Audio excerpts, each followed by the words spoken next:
I'll tell you right off at the start, today's going to be a little bit heavy. Because I'm sensing that there are those among you who are perhaps ready to take another step on this journey. So today is going to be a little bit heavy. Brace yourselves. Fasten your seat belts. Hold on to your chairs. Make sure you have your water bottle by your side.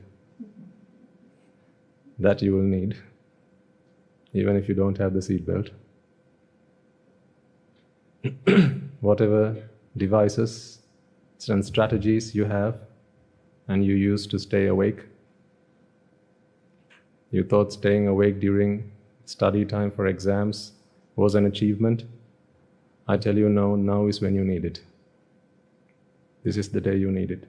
You need it now. So I will admit that it may be a little bit heavy, but at the same time I notice that, as usual, this is nothing new to me. My audience is always, the demographic of my audience is always members of each extreme, either extreme. How old are you, Buddha? You, at the front? I'm 10 years old this year. Oh, fantastic. Dua?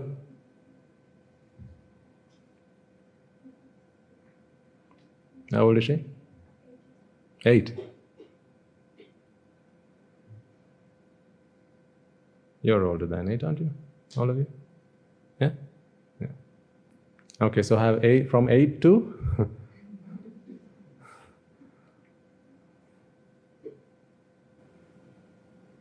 Okay, I'll figure that out. Don't want to embarrass anyone.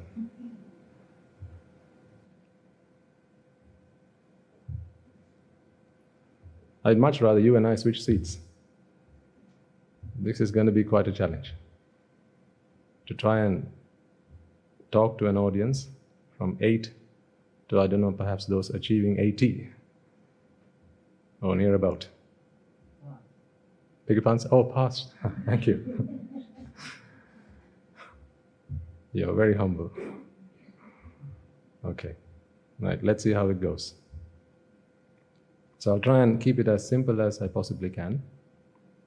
But don't you worry, because I'm a simpleton. I have the brain smaller than a size of a pea, so I don't get things easily. So therefore, when I try and explain something, I try and break it down and simplify it as much as I possibly can, so that everyone understands it. Now also, if there are bits and pieces that you don't get, then what must you do? Don't despair. It's all right. It's okay. Just because you don't understand every word that you'll be hearing today doesn't mean that you're not going to be able to attain Nibbana. What I'm going to be talking to you about today is something that you all experience. You just don't know that you're experiencing it. You just don't know the methods that it works.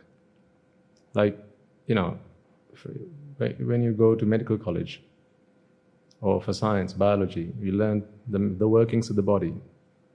We learned how it is that when you cut yourself, it starts to bleed. So we experienced the pain. We just didn't know how it all worked, how the whole thing hung together. So in science, we learned that there's such a thing called a nervous system, and there's such a thing called a circulatory system.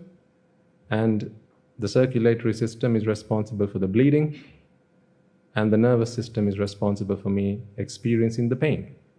So these things worked, and we experienced it. We just didn't know how it all hung together and how it all worked. So what I'm going to be talking to you about today is something that applies to all of you equally. It may sound a little bit foreign, but that's only because this may be the first time you're listening to this. But as we continue to talk about these concepts, they will start to make more sense, and they will start to become clearer and more comprehensible. Okay?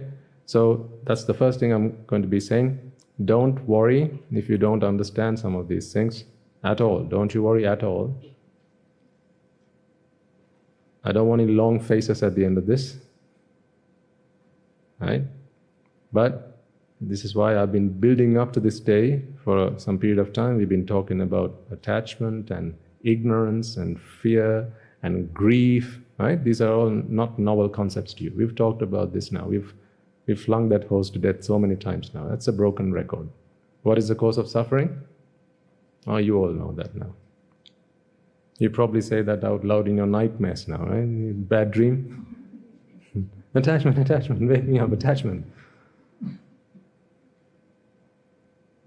I would like to think that it's come to a point in your lives whereby you no longer fear ghosts and evil spirits.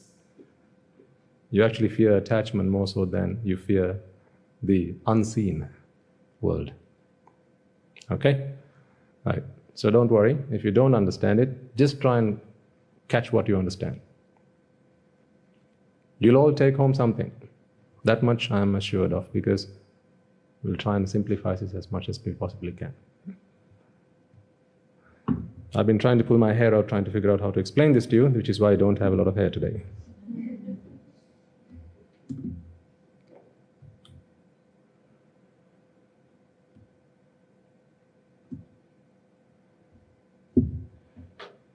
So let me first explain to you why I'm actually talking about this. If this is a concept that is a little bit difficult to understand, why do I even bother talking about this? What I am hoping this discussion or this sermon will help today, or will help you achieve, is it'll make it crystal clear to you that suffering is self-made. You are the maker of your own suffering. You are the architect of your own suffering, which I find is very empowering. Don't you think so? If none of us like suffering, okay, if none of you like suffering, would you rather that suffering is self-made, or would you rather that someone else makes that suffering on your behalf? You'd rather it's self-made, right? Why is that? Because then you can stop making it. That's why. If you don't like what you're making, then stop making it. But what if it was made by somebody else?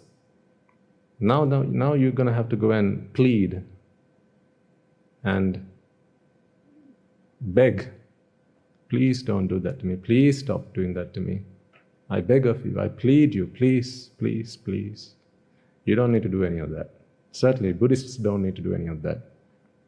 Although in this day and age, more Buddhists do that than anybody else, or so-called Buddhists, which is quite funny.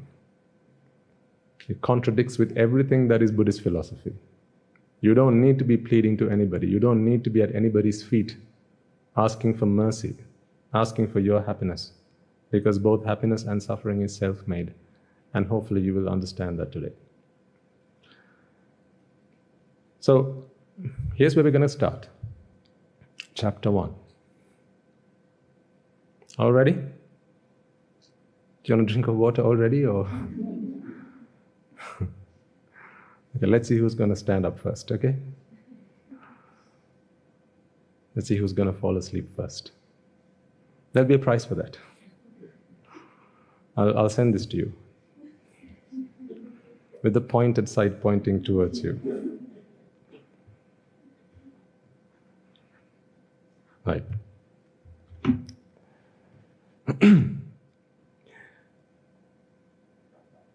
I'm sure as hell you've all been in a position where at some point in your lives you've been asked to talk about this wonderful topic, your most favorite topic. What is that? Oh yes. You're so self-obsessed, madam. Come on. I was going to talk about the environment. No, she's right.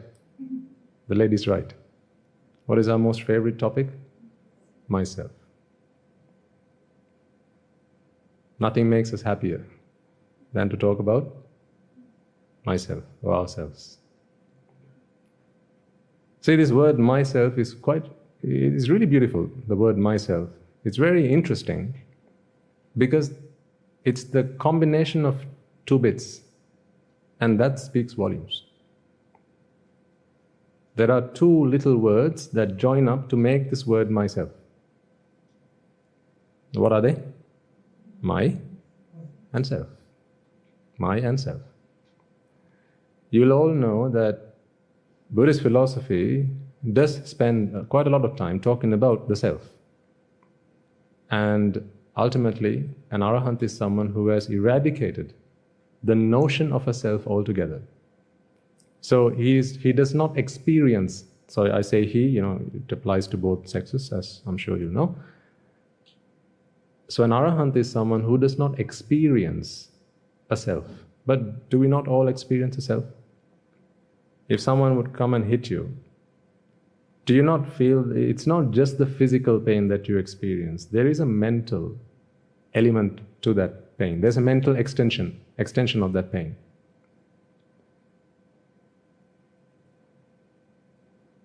If a loved one passes away, it causes you grief.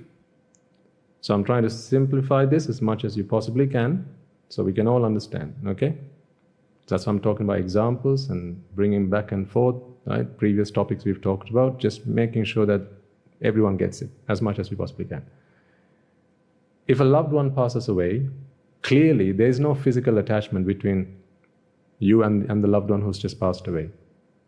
Say a child or a parent passes away. There's no physical bond. So how come then that the passing away of somebody else is able to create grief in my mind? Physically, there's no link. But there seems to be some connection. And that connection is what we're talking about today. And you know that connection is attachment. I mean, that's not news to anybody here. But the point being, external factors are able to influence the way you feel today. And lo and behold, that is because you experience a self. The day you no longer experience a self, you will no longer be crying and moaning and lamenting and weeping about the loss, decay of things around you, or even on your body. There will still be any physical pain that might come along with that, but no mental suffering. So all mental suffering is a product of the self. I told you it was heavy. But so far, this is all common sense stuff, right? I'll explain to you what the self is now, so you can try and make sense of this. Because right now, people have lots of different notions of what the self is. Even in the day of the Buddha, people had lots of questions. What is the self? Is this the self? Some people would come and ask, is this, sir, the self? This? Is this the self? This shell, this body, is that the self? Or is the self within the body? People used to ask. Or is the self outside of the body? Or does the self encompass the body? Or does the body encompass the self? Or are they the same, or are they different? See, these are lots of questions that people used to have. So the Buddha very cleverly answered these questions. And although I'm not going to be spelling it out in his exact words, I'm going to try and help you understand the answer to that question. Because in figuring out the answer to that question, a lot of your mental pains, in fact, all of your mental pains, all of your mental frustrations and agonies, you will begin to see the answer to it. It will become more evident to you, hopefully, if you get what we are talking about today, and you stay awake during the sermon, you will begin to realize that suffering is self-made. And without a shadow of a doubt, you will understand that. Through that understanding, you will no longer expect others to make you happy. You will no longer expect others to not make you unhappy, because it's not something that others can do. So